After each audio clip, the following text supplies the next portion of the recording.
శుక్లాంబరధరం విష్ణుం శశివర్ణం చతుర్భుజం ప్రసన్నవదనం ధ్యాయేత్ సర్వవిఘ్నోపశాంతయేత్ అగజానన పద్మార్కం గజాననమహర్నిశం అనేకదంతం భక్తానాం ఏకదంతముపాస్మహే. వ్యాసం వసిష్ఠనప్తారం సిక్తే పౌత్రమకల్మషం రాశరాత్మజం వందే సుఖదాతం తపోనిధిం. గురుర్బ్రహ్మ గురుర్విష్ణు గురుర్దేవో మహేశ్వరః గురుర్సాక్షాత్ పరం బ్రహ్మ తస్మై శ్రీగురవే నమః. ఈ ప్రేరణకు కారణమైనటువంటి గురుదేవులు బ్రహ్మశ్రీ చాగంటి కోటేశ్వరరావు గారి పాదపద్మాలకు సుభక్తిపూర్వకంగా నమస్కరిస్తున్నాను. శ్రీ గురుభ్యో నమః. ఈ రకంగా సకల ఐశ్వర్యాలను అనుభవిస్తున్నటువంటి దేవయాని చాలా సంతోషంగా ఉంది. ఈ శర్మిష్ఠ తన యొక్క పరిచారకులతో కూడి ప్రత్యేకమైనటువంటి ప్రాంతంలో ఆవిడ కూడా కొంత దిగులుగా ఉన్నా వేరే ఆవిడకి ఇంతకు మించి ఆవిడ చేయగలిగింది కూడా ఏం లేదు. తండ్రి యొక్క ఆజ్ఞదాన్ని పాటిస్తూ ఆవిడ కూడా ఆ యయాతి మహారాజు గారి యొక్క రాజ్యంలోనే ఆవిడ కూడా ఉన్నది. ఒకానొక సమయంలో ఈవిడ ఉన్నటువంటి అంటే ఈ శర్మిష్ఠ ఉన్నటువంటి భవన ప్రాంతానికి ఈ యయాతి మహారాజు గారు వచ్చాడు. వెంటనే యయాతి మహారాజు గారిని ఎప్పుడైతే చూసిందో ఈవిడ కూడా ఆయన పట్ల ఆకర్షితురాలైంది. అలాగే వృషపర్వుడి యొక్క కుమార్తె అయినటువంటి ఈ శర్మిష్ఠ పట్ల కూడా ఈయనకి కొంచెం ఆకర్షణ కలిగింది. కలిగిన తర్వాత ఇప్పుడు ఈవిడ నన్ను కూడా మీరు స్వీకరించండి అని చెప్పి తన మనసులో మాటను చెప్పింది. అయితే యయాతి మహారాజు గారు కూడా అప్పటికే అటువంటి ఒక నిర్ణయానికి ఉన్నా కూడా ధర్మానికి ఏం జరుగుతుందో అనేటటువంటి భయంతో విరసి ఆయన కూడా అప్పటిదాకా స్తబ్దుగా ఉండిపోయాడు.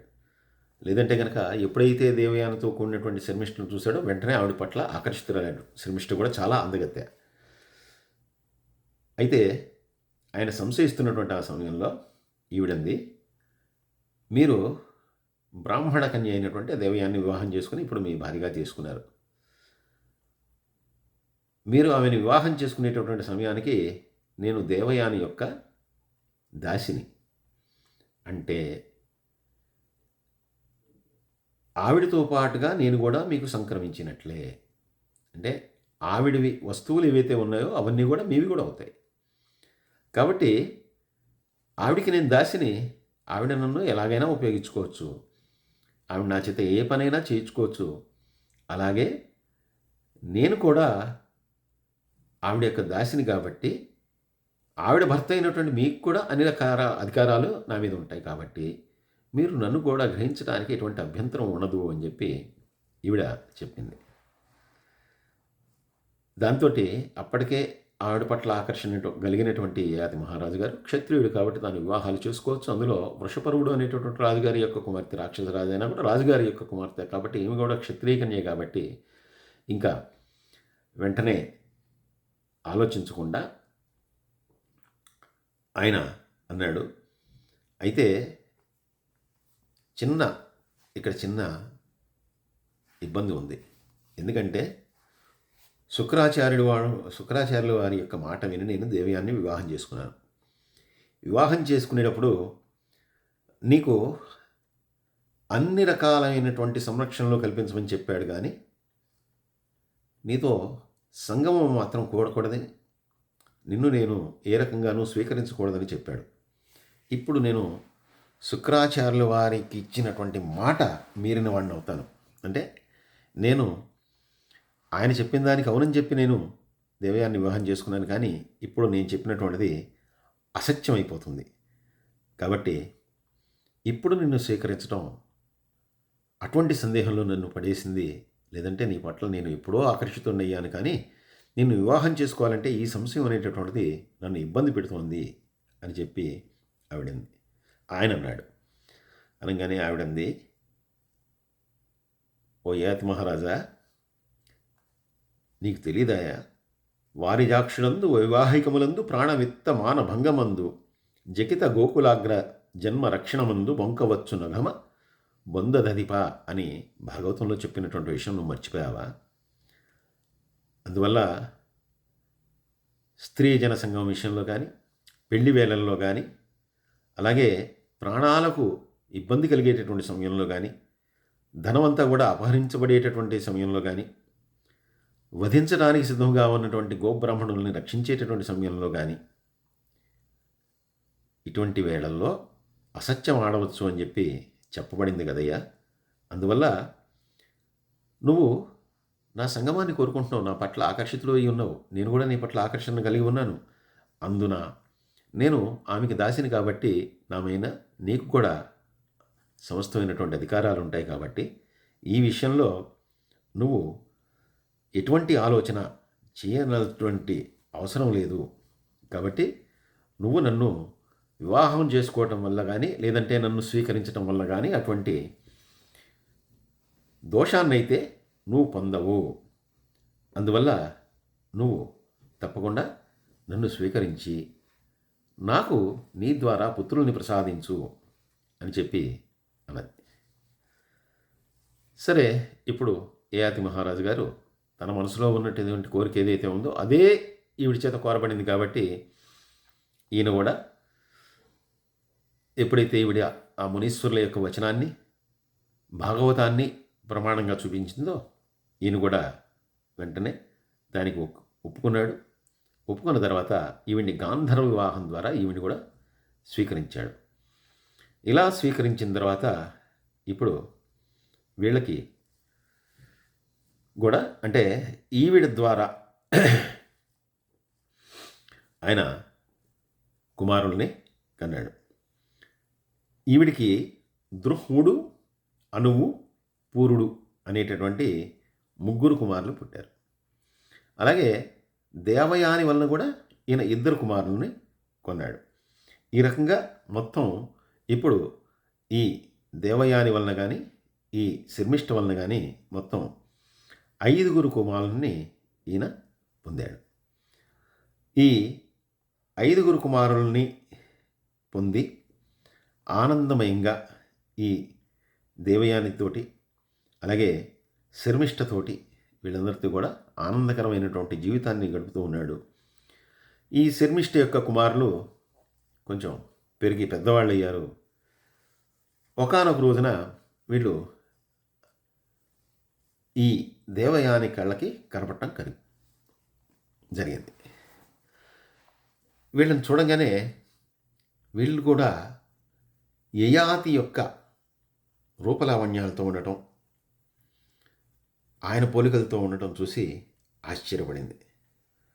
ఆశ్చర్యపడి వెంటనే యయాతిని, ఈ పిల్లలు ఎవరు, వీళ్ళ యొక్క తల్లిదండ్రులు ఎవరు అని చెప్పి అడిగింది. అడిగితే దానికి యయాతి ఏమీ సమాధానం చెప్పలేదు. వెంటనే ఈవిడ అప్పుడు పిల్లల్నే, మీ తల్లిదండ్రులు ఎవరు అని చెప్పి ఆవిడ అడిగింది. అడిగితే ఇప్పుడు వెంటనే వాళ్ళు పిల్లలు కాబట్టి వెంటనే వాళ్ళు తండ్రి అయినటువంటి యయాతి వైపు చూపించారు. అలాగే తమ యొక్క తల్లి శర్మిష్ఠ అని చెప్పి ఈ దేవయానికి దాస్యం చేస్తున్నటువంటి ఆ శర్మిష్ఠ వైపు చూపించారు. దాంతో ఈవిడికి చాలా క్లేశము కలిగింది, బాధ కలిగింది. ఎందుకంటే తాను అవమానించాలనేటటువంటి ఉద్దేశంతో తనకు దాసిగా ఉండాలని చెప్పి వృషపర్వుణ్ణి అడిగి తన్ని దాసిగా చేసుకుని, ఆ దాస్యం నుండి ఆమెకి విముక్తి కలిగించకూడదనేటటువంటి ఉద్దేశంతో ఆవిడని తెచ్చి తన పక్కన పెట్టుకుంది. కానీ అలా పెట్టుకున్నటువంటి శర్మిష్ఠ ఇప్పుడు తనకి సవతిగా మారిపోయింది. దాంతో ఈవిడికి చాలా కోపం వచ్చింది. ఎందుకంటే తాను ఇష్టపడి చేసుకున్నటువంటి యయాతి, ఆ యయాతి ఈ శర్మిష్ఠతో కూడా ప్రేమకలాపాలు సాగించి ఆవిడ వలన ఇలా పిల్లల్ని కన్నాడు అనేటటువంటి విషయం తెలుసుకున్నటువంటి ఈ దేవయానికి చాలా కోపంతో పాటు శోకము ఇవన్నీ కూడా కలిగి వెంటనే తండ్రి దగ్గరికి వెళ్ళింది. తండ్రి దగ్గరికి వెళ్ళి జరిగినటువంటి విషయం అంతా కూడా చెప్పింది. నువ్వు ప్రత్యేకంగా చెప్పావు యయాతికి, ఎప్పటికీ కూడా ఆ శర్మిష్ఠకు సకల సౌకర్యాలు కల్పించాలే కానీ ఆవిడని మాత్రం స్వీకరించకూడదు అని చెప్పావు. అయినా కూడా నీ మాటను జవదాటాడు. నువ్వు చెప్పిన దాన్ని వినలేదు. వినకుండా ఇప్పుడు ఆ శర్మిష్ఠను కూడా ఆయన స్వీకరించి ఆవిడ వలన పిల్లల్ని కన్నాడు. ఆ పిల్లలు ఇప్పుడు నా కళ్ళ ముందర తిరుగుతున్నారు. ఇది చూసి నాకు చాలా దుఃఖంగా ఉంది, చాలా శోకంగా ఉంది. నా దాసి అయినటువంటి ఆమెను నాతో సమానంగా ఆయన ఆదరించడం, నాతో సమానంగా ప్రేమించడం, సమానంగా ఆదరిస్తుంటే నీ మాట కాబట్టి నేను ఊరుకున్నాను. కానీ నేను సమానంగా నాతో పాటు ఆవిడని ప్రేమిస్తూ నాకంటే ఎక్కువ ఆమె పట్ల ఆకర్షణ కలిగి ఆవిడ ద్వారా పిల్లల్ని కలగడం అనేటటువంటి కంఠం అనేటటువంటిది నాకు చాలా కోపాన్ని తెప్పిస్తోంది, క్రోధాన్ని తెప్పిస్తోంది, అలాగే శోకాన్ని తెప్పించింది అని చెప్పింది. చెప్పిన తర్వాత ఇప్పుడు ఈయన ఆ కుమార్తెను చాలా ఆవిడ యొక్క దుఃఖాన్ని, కోపాన్ని ఉపశమింపజేయడానికి చాలా ప్రయత్నం చేశాడు. ఎప్పుడైతే దేవయాని కోపంతో శుక్రాచార్యుడి వద్దకి వచ్చినట్టు తెలిసిందో వెంటనే భయపడి పరిగెత్తుకుంటూ ఈ యయాతి కూడా ఆ శుక్రాచార్యుల వారి దగ్గరికి వెళ్ళిపోయాడు. వెళ్ళిపోయింది. ఈవిడ మాట్లాడుతుంది, ఈయన ఓదారుస్తూ ఉన్నాడు. ఈయన కూడా నమస్కారం చేశాడు. నమస్కారం చేసినా కూడా శుక్రాచార్యుల వారు దాన్ని పట్టించుకోలేదు. అంటే యయాతి చేసినటువంటి నమస్కారాన్ని పట్టించుకోలేదు. ఎందుకంటే ఇప్పుడు తన అల్లుడైనటువంటి యయాతి మీద విపరీతమైనటువంటి ఆగ్రహంతో ఉన్నాడు శుక్రాచార్యులు. అంటే కేవలం ఇంకో స్త్రీని స్వీకరించాడనేటటువంటి ఆగ్రహంతో ఉన్నాడా? క్షత్రియుడు కదా ఆయన. అంటే ఆయనకి 2-3 స్త్రీలను వివాహం చేసుకునేటటువంటి ధర్మం అనేటటువంటిది ఆ కాలంలో ఉంది.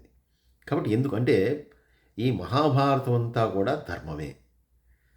యయాతిని వివాహం చేసుకోమన్నప్పుడు అదే విషయాన్ని ప్రశ్నించాడు. నేను ఒక క్షత్రియుని అయి ఉండి బ్రాహ్మణ స్త్రీ అయినటువంటి బ్రాహ్మణ కన్య అయినటువంటి నిన్నలా చేసుకోవాలి అని చెప్పి యయాతి ప్రశ్నించాడు. అంతే కానీ కనిపించింది కదా అని చెప్పి వెంటనే వివాహం చేసుకోలేదు.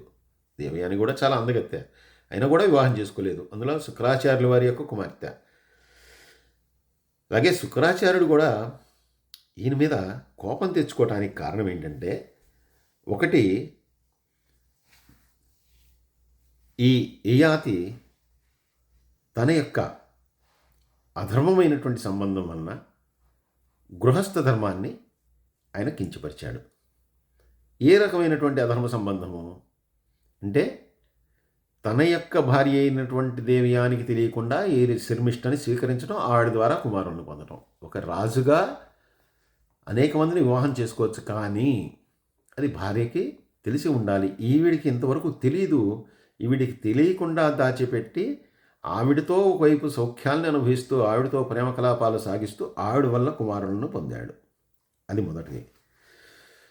రెండోది, ఈయన క్షత్రియుడు, ఈవిడ కూడా రాజుగారి యొక్క కుమార్తె, కానీ ఆయన అసురుడు, అంటే రాక్షసుడు. దేవతలకి రాక్షసులకి ఈయన మనిషి, మానవుల్లో పుట్టినటువంటి వాడు యయాతి. ఈవిడ రాక్షస కన్య, అంటే అసుర కులంలో పుట్టినటువంటిది, కానీ అసుర కన్యని స్వీకరించటం. కాబట్టి ఈ అసుర అనేటటువంటి శబ్దం ఏదైతే ఉందో అదే నిందావాచకం. కాబట్టి అటువంటి అసుర స్త్రీని స్వీకరించడం అనేటటువంటిది ఈయన చేసినటువంటి మరొక అధర్మము.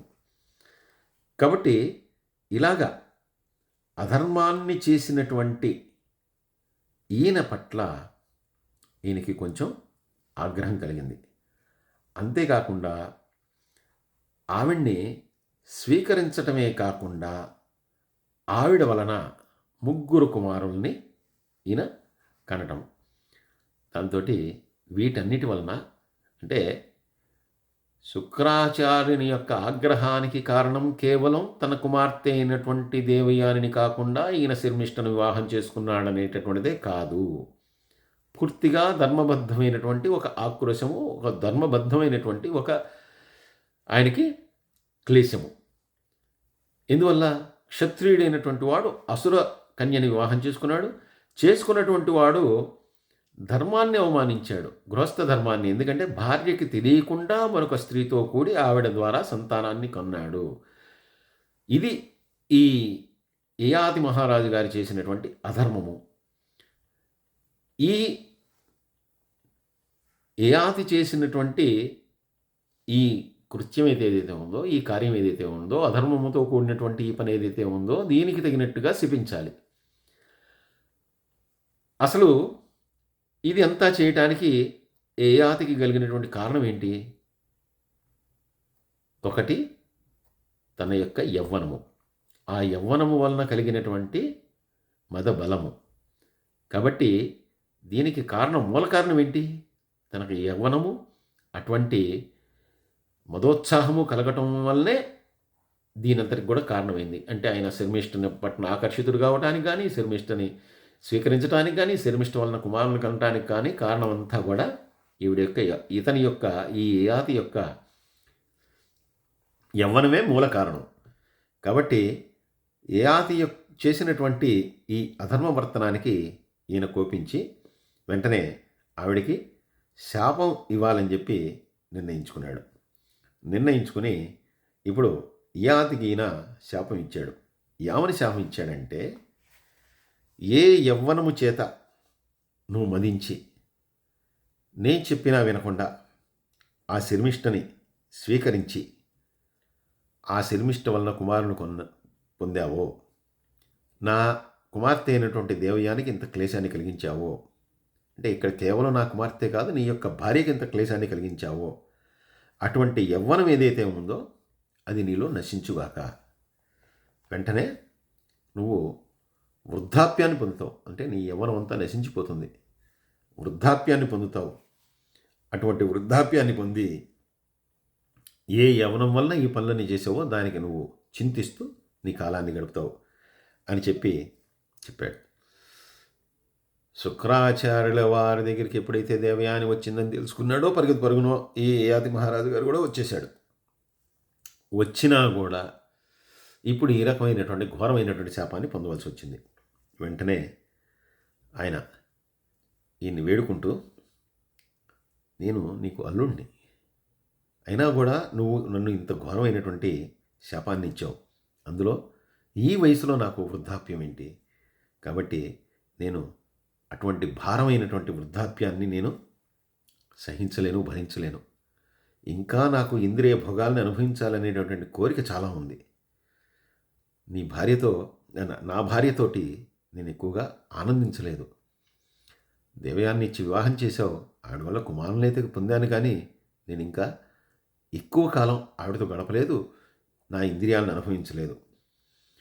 అందువల్ల దయచేసి నీ శాపాన్ని విరమింపజేసుకో, ఇటువంటి ఘోరమైనటువంటి శాపాన్ని నాకు అనుగ్రహించుకో, వృద్ధాప్యాన్ని నేను అస్సలు భరించలేనయ్యా, ఇంకా కూడా ఇంద్రియ లోలత్వంతో మునిగిపోయినటువంటి వాడిని, కాబట్టి నన్ను అనుగ్రహించు అని చెప్పి అనేక రకాల ప్రార్థనలు చేసుకోగా, సరే తన యొక్క కుమార్తె యొక్క భర్త కాబట్టి, గొప్ప మహారాజు కాబట్టి శుక్రాచార్యుడు వారు దయతలిచి, ఒకవేళ నీకు కలిగినటువంటి సంతానంలో ఎవరైనా సరే నీ వృద్ధాప్యాన్ని స్వీకరిస్తే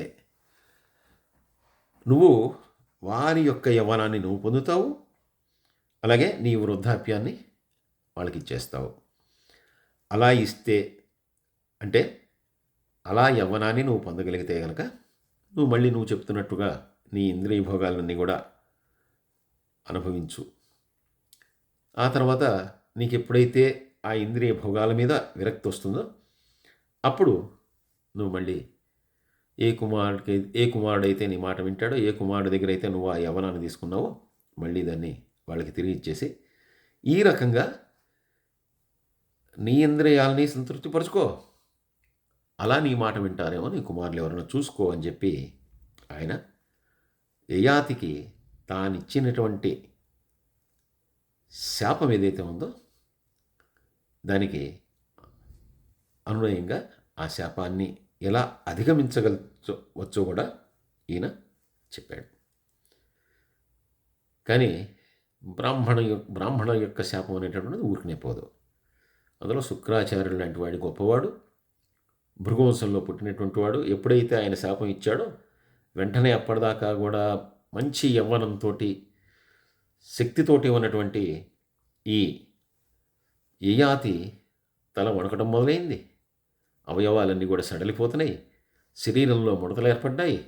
వెంట్రుకలన్నీ కూడా నెరిసిపోయాయి. అలాగే వెంటనే ఒక రకమైనటువంటి ఆయాసం, అంటే శారీరక రుగ్మతలన్నీ కూడా ఈయన పొందడం మొదలుపెట్టాడు.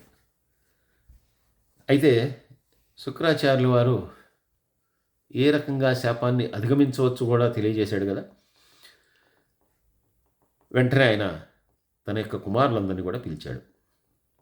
పిలిచి ఇప్పుడు అంటే దేవయాని ద్వారా తనకు కలిగినటువంటి కుమారులు, అలాగే శర్మిష్ఠ వలన కలిగినటువంటి కుమారులు, ఈ రకంగా మొత్తం కుమారులందరినీ కూడా పిలిచాడు.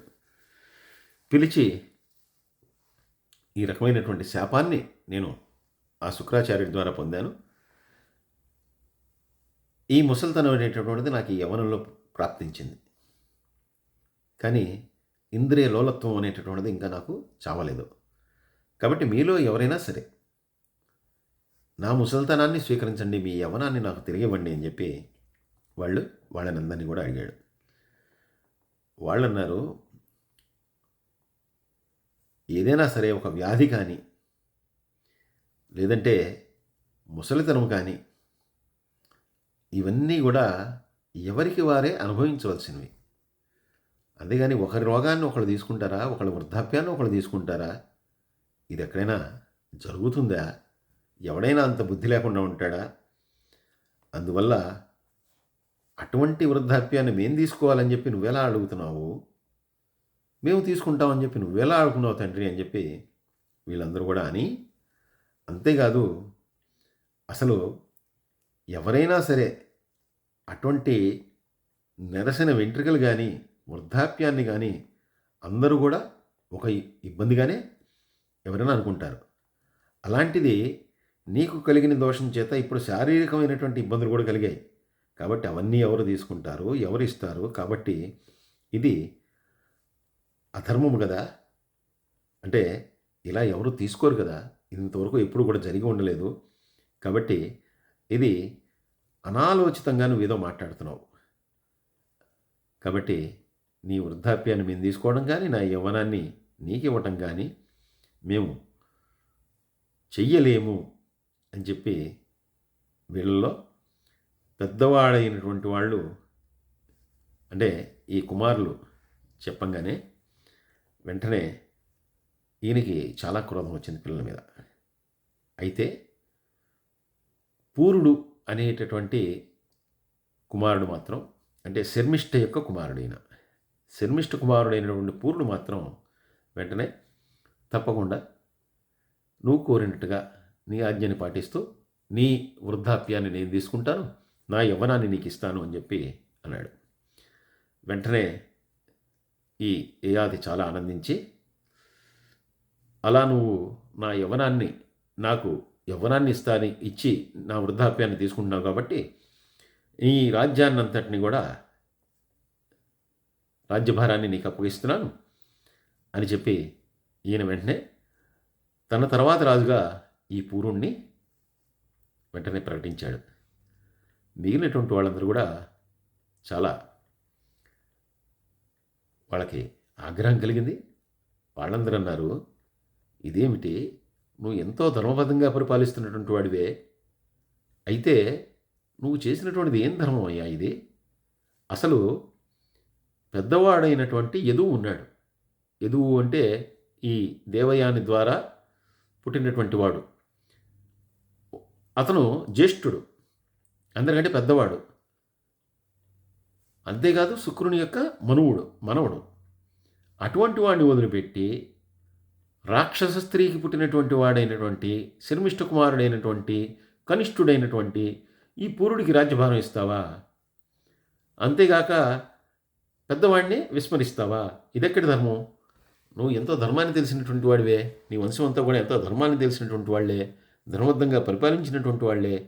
అటువంటిది నువ్వు అది వదిలేసి ఈ పూరుడికి రాజ్యం ఇవ్వటం ఏంటి? ఆ యదుడు మొదలైనటువంటి వాళ్ళకి రాజ్యం ఇవ్వకపోవడం ఏమిటి? నువ్వు పరిపాలించేటటువంటి విశాల సామ్రాజ్యాన్ని పూరుడికి ఇవ్వడం అనేటటువంటిది పూర్తిగా అధర్మం కాదా అని చెప్పి వీళ్ళందరూ కూడా అడిగారు. ఆయన అన్నాడు, ఎవడైతే తండ్రి యొక్క ఆజ్ఞను పాటించడో వాడు కొడుకు అవ్వడు. నేను అడిగిన దాన్ని మీరెవరు కూడా వినలేదు. నా ఆజ్ఞను మీరు పాటించలేదు. అలా పాటించినప్పుడు నేనిచ్చేటటువంటి రాజ్యానికి కానీ, నా యొక్క సంపదకు గానీ, నా యొక్క ఐశ్వర్యానికి గానీ, నా యొక్క సొమ్ముకు గానీ మీరెలా అధికారులవుతారు? అందువల్ల ఎవరైతే నా ఆజ్ఞకి బద్ధుడో, ఎవరైతే నా మాట విన్నారో అటువంటి వాడు మాత్రమే దీనికి అనుభవించడానికి పూర్తిగా అర్హుడు. అందుకనే నేను ధర్మం తెలిసినటువంటి వాడిని కాబట్టే ఆ పూర్వుడికి రాజ్యభారాన్ని ఇచ్చానయ్యా, అందుకే మీకు ఇవ్వలేదు అని చెప్పి ఆ పూర్వుడికే పట్టాన్ని కట్టి, సరే ఇప్పుడు మిగిలినటువంటి వాళ్ళకు కూడా లేదనకుండా కొన్ని ప్రాంతాలని వారికి ఇచ్చి ముఖ్యమైనటువంటి రాజ్యభారాన్ని మాత్రమే ఈ పూర్వుడికి అప్పచెప్పాడు. అంటే చిన్న ఏదో వాళ్ళకు కూడా లేదు అంటే లేదు అనకుండా ఏదో చిన్ని ప్రాంతాలని వాళ్ళకి ఇచ్చేసి ముఖ్యమైనటువంటి రాజ్యాన్ని అంతా కూడా, అంటే విశాలమైనటువంటి సామ్రాజ్యాన్ని పరిపాలిస్తున్నటువంటి వాడు ఈ యయాతి మహారాజు గారు భూమండలం అంతా కూడా. కాబట్టి అటువంటి రాజ్యాన్ని అంతా కూడా ఆ పూర్వుడికే ఇచ్చేశాడు. ఇచ్చేసి ఆయనకి పట్టాభిషిక్తుని చేశాడు. వెంటనే ఎప్పుడైతే ఆయన దగ్గర యవ్వనాన్ని తీసుకున్నాడో ఆ పూర్వుడు కూడా వృద్ధుడైపోయాడు. ఇలా వృద్ధుడైపోయినటువంటి వాటికి రాజ్యభారాన్ని అప్పగించి ఈయన యవ్వనంతో మారిపోయాడు. యవ్వనంతో మారిపోయి ఈయన మళ్ళీ తన యొక్క ఇంద్రియ భోగాల్ని అనుభవించడం ఈయన మొదలుపెట్టాడు. ఈ రకంగా యయాతి తన యొక్క 5 కుమారుల్లో కనిష్ఠుడైనటువంటి పూరుడు అనేటటువంటి వాడిని రాజ్యాభిషిక్తుని చేశాడు. ఆ పూరుడి వల్ల, అంటే శర్మిష్ఠ ద్వారా తాను పొందినటువంటి ఆ పూరుడి ద్వారా మళ్ళీ యవ్వనాన్ని గ్రహించి తాను ఆ యవ్వనాన్ని అనుభవించడం, తన యొక్క ఇంద్రియ లోలత్వాన్ని ఏదైతే ఉందో దాన్ని మళ్ళీ ఏ రకంగానూ ఆ ఇంద్రియములకు ఇబ్బంది కలగకుండా వాటన్నింటినీ అనుభవిస్తూ ఆయన తన యవ్వనాన్ని అనుభవిస్తూ ఉన్నాడు. పూర్వుడు వృద్ధుడై ఆయన రాజ్యాన్ని పరిపాలిస్తూ ఉన్నాడు. సర్వే జనా సుఖినో భవంతు, సమస్త లోకా సుఖినో భవంతు. స్వస్తి.